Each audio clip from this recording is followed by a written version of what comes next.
genocide, ethnic conflict, legal transformation, and we want these to be technical.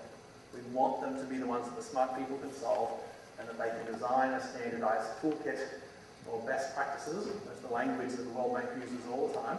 Right?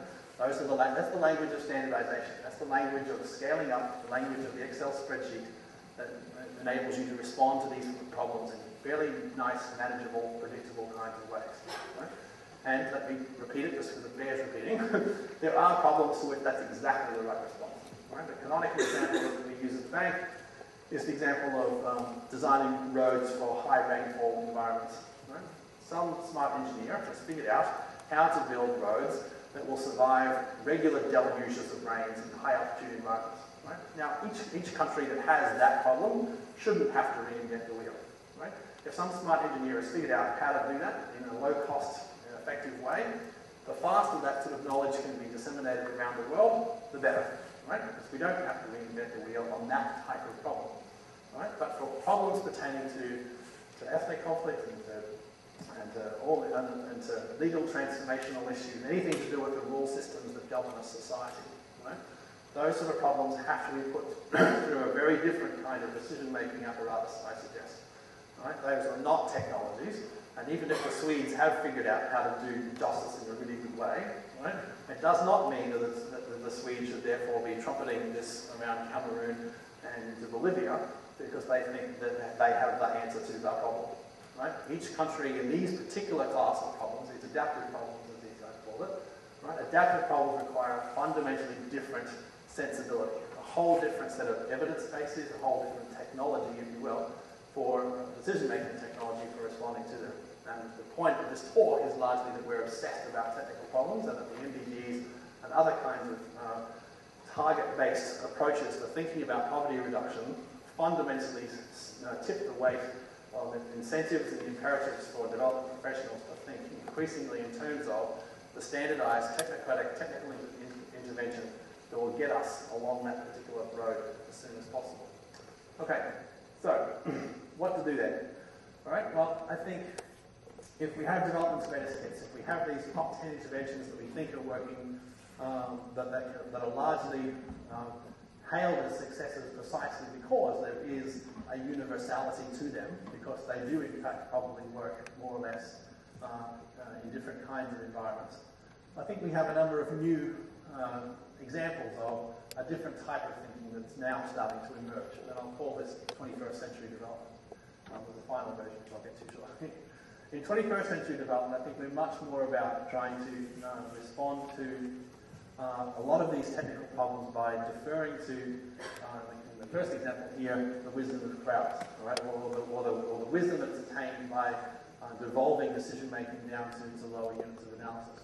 A wonderful website that I encourage you to have a look at is Global Giving. Right? Global Giving is set up by Dennis Little, a disgruntled bank employee, who figured out that one of the big problems in development was simply getting money from people that had it, like rich people in the rich countries, to poor people in poor countries. But they didn't want to do this just by either sending money off to their governments or even to NGOs supporting causes that they happen to believe in. What if there's a group of goat herders in Vietnam, for example, that why can't I, Michael, just write them a check directly? Why can't my daughter, for example, who wants to give them a goat for Christmas, why can't she just do that? Why can't we figure out a way to actually just do those sort of bilateral engagements directly? Right? Well, Global Giving helps you to do that. If you, or the people you know and like, or the group that you're part of, wants to support a particular project, right? These like eBay. The subtitle of this project is eBay development. Right? It's all vetted in the same way that you buy things off eBay. You get the rating of the seller that you're buying from. Other people approve their credibility as reliable users of resources. Pretty much what this particular technology does. Right? In a related version, or sort of a more projectized version of the same thing, and those who've heard me speak today already will be sick of this example of the Tamatang Development Project, a large project in Indonesia that also uses a devolved decision-making apparatus in order to be able to tap into the local expertise of villagers, on the premise that villagers themselves probably know where the binding constraints are in their lives better than external experts.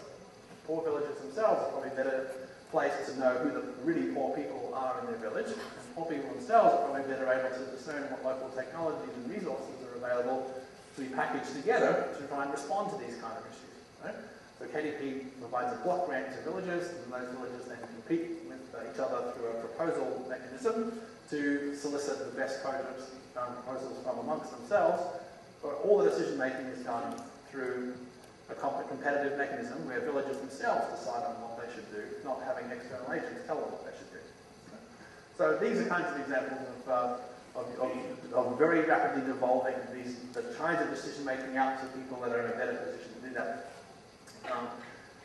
Some of the famous examples from Brazil and Uganda are also about putting information back in the hands of everyday citizens. The participatory budgeting is a celebrated case in development of using participatory methods to arrive at how local budgets should be spent. You would think that nothing could be more boring than sort of figuring out how money should be spent on traffic lights and fixing the roads and paying for the teachers. But actually, Brazilians have come up with this very innovative strategy for being able to make the whole budgeting process far more transparent than it usually is, even in rich countries, especially in most rich countries, of being done in a sort of smoky room with the jobs of the boys all being parcelled out and some all being lobbyists being placated or whatever. Right? Participatory budgeting is all about trying to put all of those decision-making protocols back into the poor people's lives.